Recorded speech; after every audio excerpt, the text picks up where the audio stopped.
Like and subscribe and click the bell icon to get new video updates. The Tech Breakthroughs Making This Year's Vivid Festival Brighter Than Ever by Linda Morris, May 27, 2022, 5:30 am. Save login, register or subscribe to save articles for later. Share normal text size, larger text size, very large text size to view all comments. Since Sydney's inaugural Vivid Festival in 2009, its famous light projections have become brighter, splashier, more detailed and defined. In a word, they pop. That dazzling clarity is the result of sometimes subtle and at other times giant leaps in technology that have enhanced the public's visual experience. Fireworks during the Vivid launch on Friday night. Credit, Brooke Mitchell. Technology is shaping the future of festivals, and Vivid is no exception, said Michael Hassett, founder and managing director at TDC, who has been bathing Sydney's iconic landmarks in colour since 2009. Operating out of a warehouse in Alexandria, TDC supplies the 110 projectors that will wallpaper the Sydney Opera House, Customs House, and another 25 sites. Over 23 nights the company will screen 200 total hours of moving images, equivalent to running every movie that has ever won an Academy Award for Best Picture. That's 230 million pixels displayed each evening. The old and the new, Vivid's high-tech approach sat alongside a welcome to country ceremony during the launch.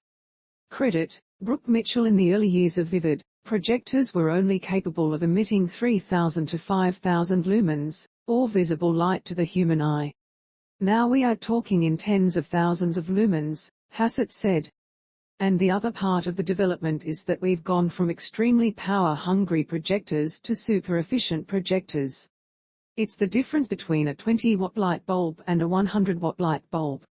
New software and hardware developments have brought to life images in ultra-high definition, and that in turn has pushed the boundaries for artists and content producers.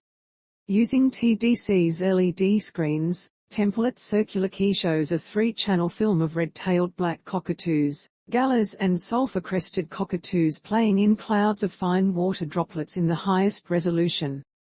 We've been involved for over 10 years, and in the initial periods, our projectors weren't very bright, Hassett said.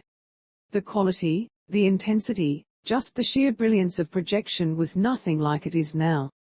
A Ken Dunn projection on Customs House is among the highlights of this year's Vivid. Credit, Anna Kuthur. Another artistic team using clever technology is Mandy Lights. The Inner West Staging Lights Company has synced the colours of the Sydney Opera House sails with those on the harbour bridge, ferries and cruise vessels to create ripples of single colour across the harbour.